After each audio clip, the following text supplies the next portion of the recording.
Healthy has guardrails. Life has been designed that if I step into unhealthy, so healthy is telling the truth and being an honest person.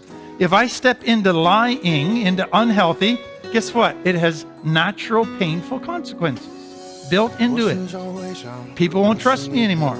That hurts. And so what are those painful consequences designed to do? Motivate you to get back into healthy, to get honest again. Something else happens when we go outside of healthy. We feel an anger if we're a parent that says you're hurting yourself by going into unhealthy. You're telling lies, you're cheating, you're stealing. That makes me so angry. And that anger is a good thing because it's saying something unloving is happening here that's going to hurt a lot of people. And the anger gives me the motivation and desire to get everybody healthy again. The problem as a parent is this. I can keep myself healthy. I can't force my kids to be there. You realize when a kid is in survival mode, they're not thinking about what occupation would I like when I grow up. They're just thinking, what am I going to do to stay safe? They're not saying, I should take up a couple new hobbies. I should maybe try out a couple things. No, they're just trying to survive. And so their creativity isn't allowed to be explored or developed, so they're limited to just surviving. And then safety is only found in what I'm familiar with, in my known world. So now I have a limitation that I never want to step out of my comfort zone. I never want to step into change or the unknown because I might get hurt. So now what you're basically saying, I'm going to limit myself to never change. You got to heal a lot of shame in order to say, I don't need somebody else to show me positive attention to feel good about myself. I feel good about myself the way I am. I can be alone. I don't need a relationship. So the first and the main underlying issue, the very core root issue is shame. Codependency is two shame-based people trying to have a relationship and trying to solve their shame. So shame is a core belief that comes out of complex trauma. So when a child is neglected or abused or abandoned, they personalize that and they go, I must be neglected because I'm not good enough. It's my fault. And they develop a belief that says, I must not be lovable, I must not be valuable. The only thing that will give me value is not who I am, but what I do. And so if I'm going to get other people to like me, I got to do stuff for them because that will give me value, then they will appreciate me. So complex trauma, in my mind, the greatest piece of damage that it does is in a person's sense of their identity. So it does in a child who is neglected and abused and abandoned. They think the reason dad is neglecting me or abusing me is because there's something wrong with me. And they draw conclusions about their identity that I must not be good enough, I must not be lovable, otherwise dad wouldn't abuse me or neglect me or abandon me. And so complex trauma produces this core identity called shame.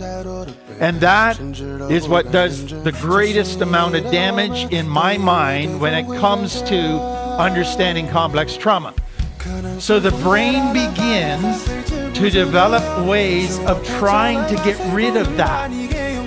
So narcissism, to understand it correctly, it is the brain doing everything possible to either deny that it has any shame at all, or to overcompensate and feel that it doesn't have any shame. So it tries to disprove that there's any shame at all and tries to prove that it has great value, that it is totally lovable, and it goes to the place that I'm better than everybody. So narcissism comes out of complex trauma as a response to severe trauma and severe shame. As you live in complex trauma, your world that is presented to you by mom and dad and other authority figures is full of distortions and lies. They make you feel that you have no value, that you are not lovable. They make you feel that you're selfish for having needs, and it's your fault that they're unhappy. And you believe that. And so now, instead of seeing life accurately, you have a limitation of seeing life in a distorted way and believing a whole bunch of lies. And then one of the worst parts of that distortion is your brain is conditioned to jump to the worst case scenario. So something doesn't happen right now, and you were expecting it to happen right now, and your brain goes, why did it not happen right now? And you go, well, and you go to the worst case scenario. And so another limitation in accurate thinking.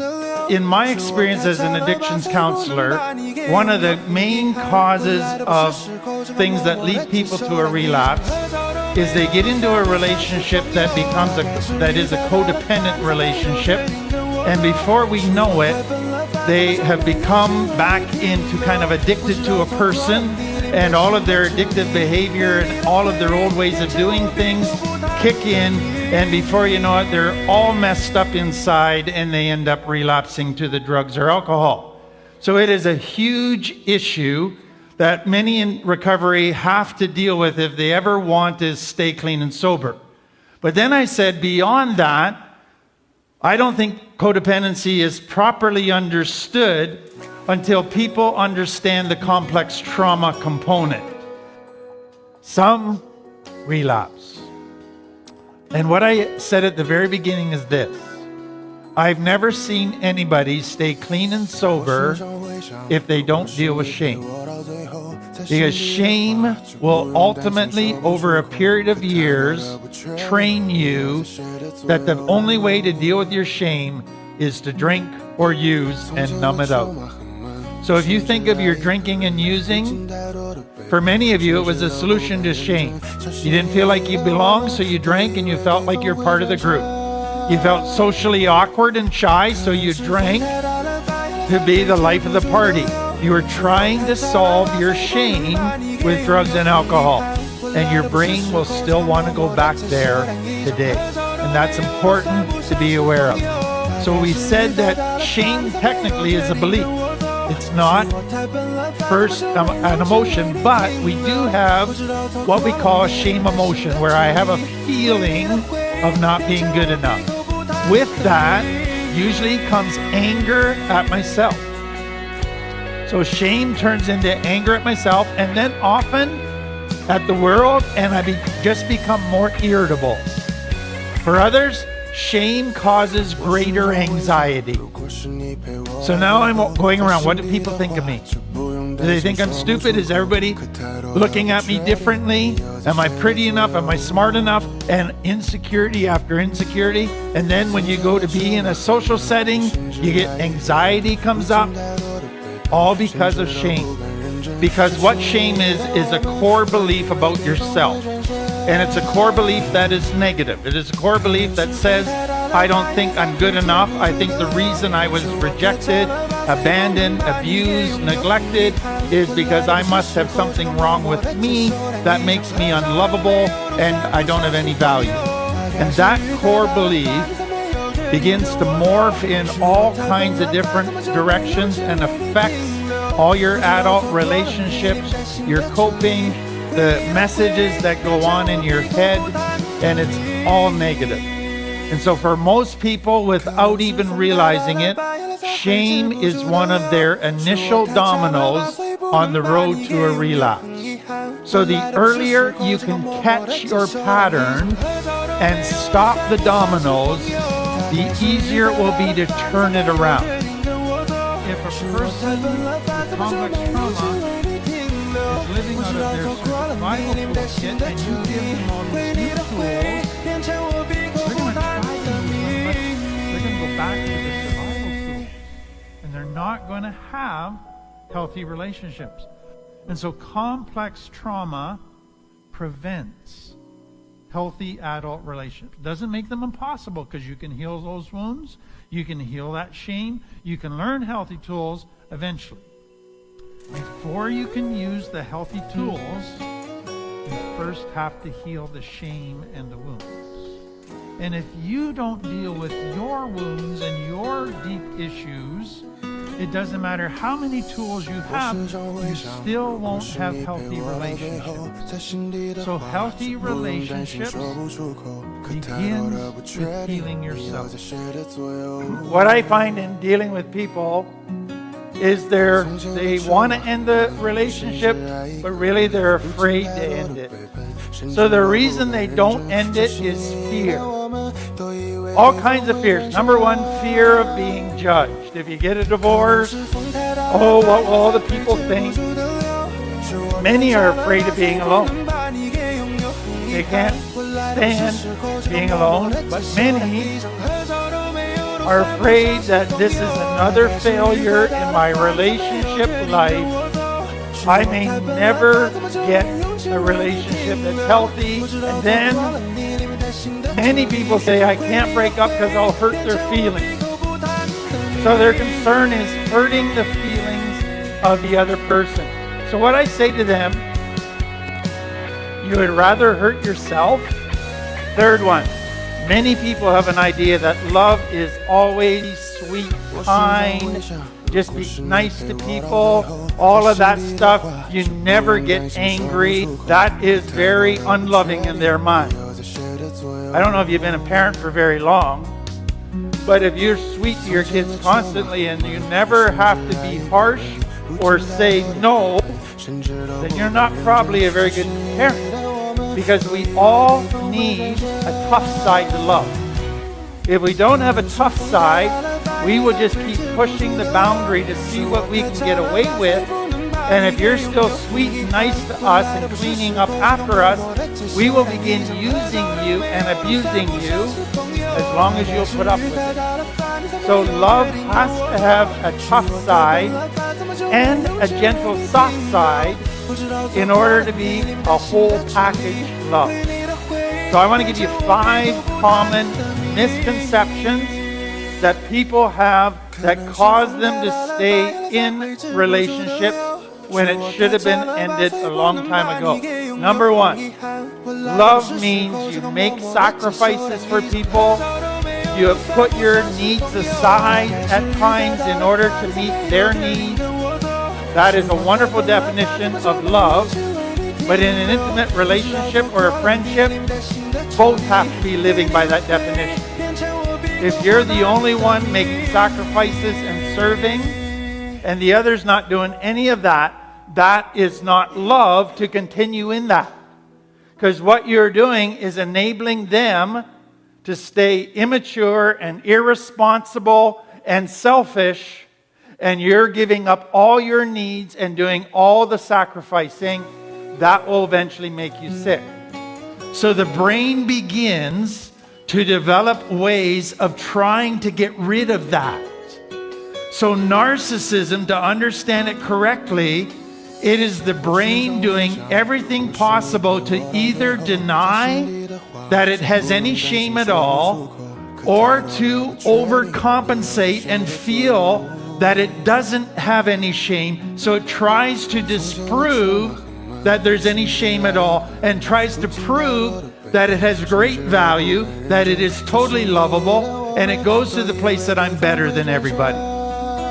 So narcissism comes out of complex trauma as a response to severe trauma and severe shame. Healthy has guardrails.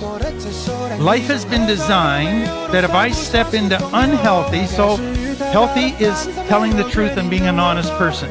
If I step into lying, into unhealthy, guess what? It has natural painful consequences built into it. People won't trust me anymore. That hurts. And so what are those painful consequences designed to do? Motivate you to get back into healthy, to get honest again.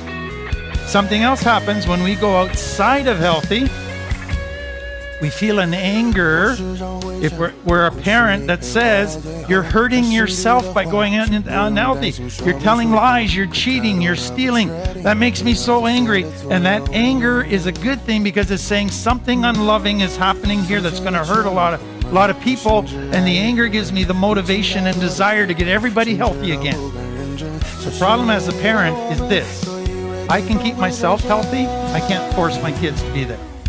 You got to heal a lot of shame in order to say, I don't need somebody else to show me positive attention to feel good about myself. I feel good about myself the way I am.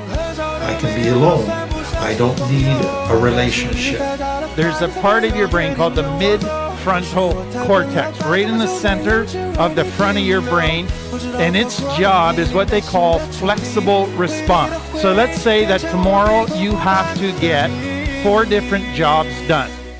What that part of your brain, the flexible response center, will do is it will play with a whole bunch of different options about how you're going to accomplish those 4 things, okay? You know what happens with complex trauma? The brain says, we don't got time to weigh out options. Pick one and go with it. So if you ever dealt with somebody whose trauma gets triggered, they just go in one direction. You can't reason with them. You can't help them think stuff through because their brain goes to tunnel vision, tunnel response, one response only. And that is the result of complex trauma. Now take a child with shame thinking it's all my fault, and then put them in a situation where they're trying to survive and stay safe. And what comes out of that is it makes a healthy relationship impossible. So complex trauma takes the possibility of healthy relationships and it makes it impossible because of shame and because of being in survival mode. And so anybody coming out of complex trauma knows how to have a kind of relationship, but it's not a healthy one. And that is where the damage happens. So the greater the abuse, the greater the neglect, the greater the abandonment, the more the child takes home the message and personalizes that I must not matter at all. I must be totally unlovable. I must have zero value. And they develop this belief about themselves that they are not good enough, they're less than. So the greater the trauma, the greater the shame. Now with that in mind, what I want you to understand is that narcissism is a response to severe shame. So when a person is in a place where they feel totally like they're nothing because of severe trauma, they have severe shame, that is no fun to live with. People with complex trauma aren't even aware of how messed up their stress system is. If you've been operating as a little child in an environment that was a 10 out of 10 stress, and that was your normal, for many of you to now operate with stress levels that are just 3s and 4s, you're probably not even aware of them. They don't even hit your radar. It doesn't even feel like stress. But what I want you to realize, it is stress, and it is activating your stress system in your subconscious. And all of a sudden you're starting to disconnect and dissociate and getting into bad decisions, and you haven't even clued in yet that stress is the problem. As you live in complex trauma, your world that is presented to you by mom and dad and other authority figures is full of distortions and lies. They make you feel that you have no value, that you are not lovable. They make you feel that you're selfish for having needs and it's your fault that they're unhappy. And you believe that. And so now, instead of seeing life accurately, you have a limitation of seeing life in a distorted way and believing a whole bunch of lies. And then one of the worst parts of that distortion is your brain is conditioned to jump to the worst case scenario. So something doesn't happen right now, and you were expecting it to happen right now, and your brain goes, why did it not happen right now? And you go, well, and you go to the worst case scenario. And so another limitation in accurate thinking. There's a part of your brain called the mid-frontal cortex, right in the center of the front of your brain, and its job is what they call flexible response. So let's say that tomorrow you have to get 4 different jobs done. What that part of your brain, the flexible response center, will do is it will play with a whole bunch of different options about how you're going to accomplish those 4 things, okay? You know what happens with complex trauma? The brain says, we don't got time to weigh out options. Pick one and go with it. So if you ever dealt with somebody whose trauma gets triggered, they just go in one direction. You can't reason with them. You can't help them think stuff through because their brain goes to tunnel vision, tunnel response, one response only. And that is the result of complex trauma. That codependency is not just about little things that you do in your relationship day to day. It's about those things being fed by stuff that's been there for years. Stuff that you didn't even realize was there. So what we have said about codependency is that it's 2 people who get together and they end up enabling each other to stay unhealthy. And so it ends up becoming an unhealthy relationship.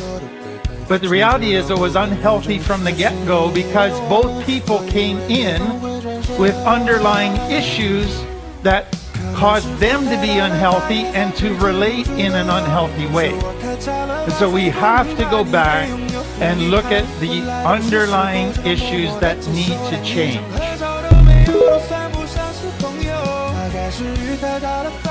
So complex trauma, in my mind, the greatest piece of damage that it does is in a person's sense of their identity. So it does in a child who is neglected and abused and abandoned. They think the reason dad is neglecting me or abusing me is because there's something wrong with me. And they draw conclusions about their identity that I must not be good enough, I must not be lovable, otherwise dad wouldn't abuse me or neglect me or abandon me. And so complex trauma produces this core identity called shame. And that is what does the greatest amount of damage in my mind when it comes to understanding complex trauma. So there you are, the sun of the universe. Everything has to revolve around you. The co-narcissist says, let me take care of your emotions. You're sad, let me make you happy. You're angry, let me fix your problems. You're in trouble, let me make all your bad consequences go away. And they give up all their rights. They make all kinds of sacrifices to keep the sun of their universe happy. Because they can't be happy unless the sun is happy. And that's codependency, okay? But it spreads beyond the couple to the family. So now what you have is a narcissist who abandons and neglects and abuses everybody who doesn't give them what they want. So they are this black hole that just sucks everything, but they're never satisfied. So we said that shame technically is a belief.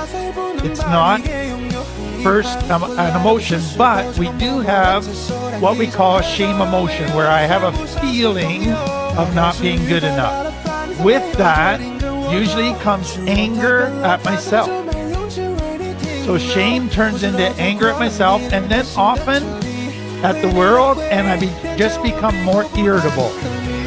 For others, shame causes greater anxiety. So now I'm going around, what do people think of me? Do they think I'm stupid? Is everybody looking at me differently? Am I pretty enough? Am I smart enough? And insecurity after insecurity. And then when you go to be in a social setting, you get anxiety comes up, all because of shame. And so shame to me is the greatest negative thing that comes out of trauma. And it's the least understood, it's the least talked about. And that to me is tragic, because what I feel all the time is people working on all the physical parts and doing lots of good stuff and working on physical parts, but if they don't 太差了吧，所以不能把你给拥有。很遗憾，我来的不是时候，只好默默的接受，连一张合照都没有，都算不上是朋友。大概是雨太大了吧，你才没有决定跟我走。是我太笨了吧，怎么就没勇气为你停留？不知道错过了你，里面带心的距离，对你的回忆变成我闭口不谈的秘密。 No longer I want to be authentic and love and connect. It's I want to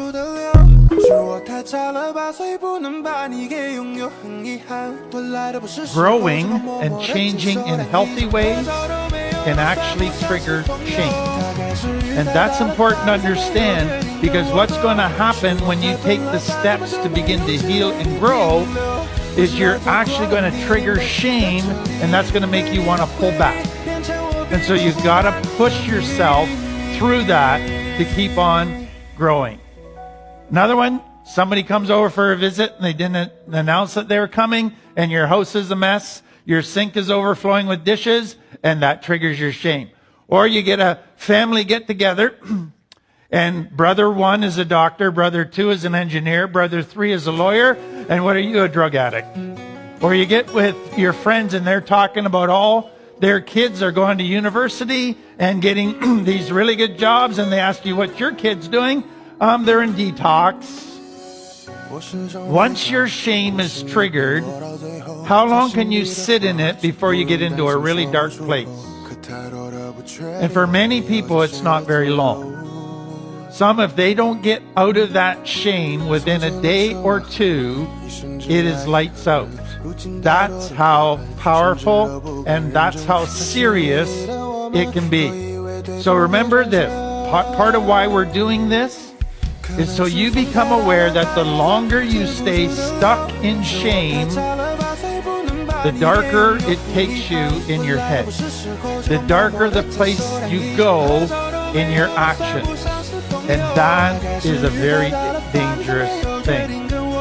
Number 4. Many people think love means you never set boundaries. Love says, this is okay, outside of here is not. And if you go outside of here, there will be consequences. So I will not tolerate lying. So to be a loving parent, you say to your child, if we're going to have a healthy relationship, there's going to be no lying. So if you lie, there will be consequences. What happens for a lot of people is that they set boundaries in recovery, and people break those boundaries and then they don't enforce the consequences.